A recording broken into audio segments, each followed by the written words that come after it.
Welcome to DKR Texas Memorial Stadium. He's Corey Mose, I'm Jeff Jones, and we just saw, Corey, what I believe was the most important game of the Longhorns season so far.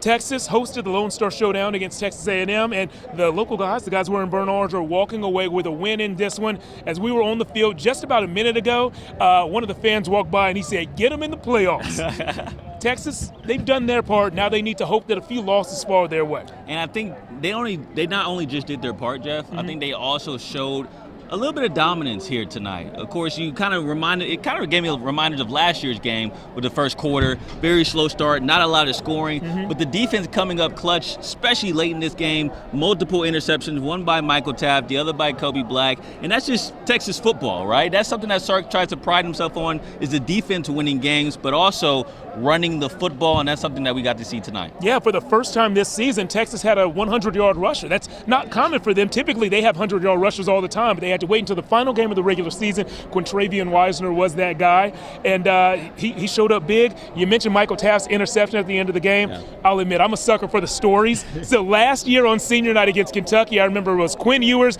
throwing the touchdown to Gunnar Helm on the first drive, and I was like, that's cool. On senior night, I love that Michael Taft, a guy who's gone from walk-on to All-American, will always remember he got an interception on his senior night in a game against Texas A&M. You couldn't write a better story at that point. Can't do it. And like you mentioned about Quintravian Wisner, first 100-yard rusher throughout this season, and he kind of was the spark plug to this offense in the second half. First play in the second half was a 48-yard rush by Quintravian, eventually sets up that touchdown from Arch Manning to Ryan Wingo, and that's what got the ball rolling, especially on the ground. And after you get the running game going, you see everything else open up within his offense, within Sark, and A&M defense just didn't have any answers, especially with Arch also using his legs tonight. They didn't have answers, but we do have highlights. Corey, how'd this game go? Well, let's kick off these highlights, and without the field action, let's go to senior night for the Horns, as local talent like Ethan Burke and Michael Taft stepped on the field of DKR one last time, and the seniors stepped up early in this one. Multiple stops to begin the first quarter,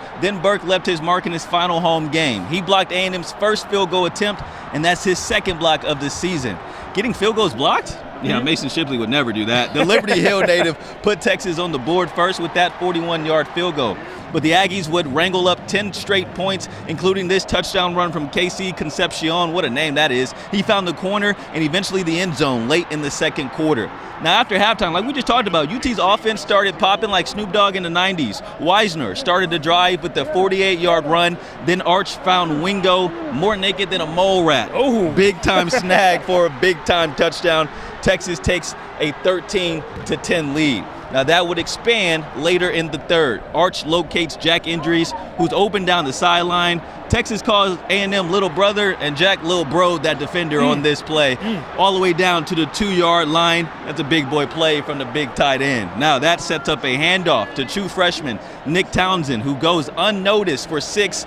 That's the tight end's first touchdown in burnt orange of his career. Congrats to Nick there. And Texas's defense, like we just mentioned, held strong for the rest of the game. Interception from Michael Taft, interception from Kobe Black, and big-time plays in the back end as well from Ethan Burke and those guys up front as UT wins the 120th Lone Star Showdown, 27-17. 10-point win. We said all week that Texas needed to win, and they needed to look great doing it. 2-score win, that's looking great. We have a crew that's inside the postgame press conference room right now talking to head coach Steve Sarkisian. You know they have to ask him about Arch Manning getting it done through the air and on the ground again. Quintravian Wisner, 155 yards on the ground, and a defense that took the ball away. Sark said takeaways are going to be important, so you know they're talking about that in the press conference room.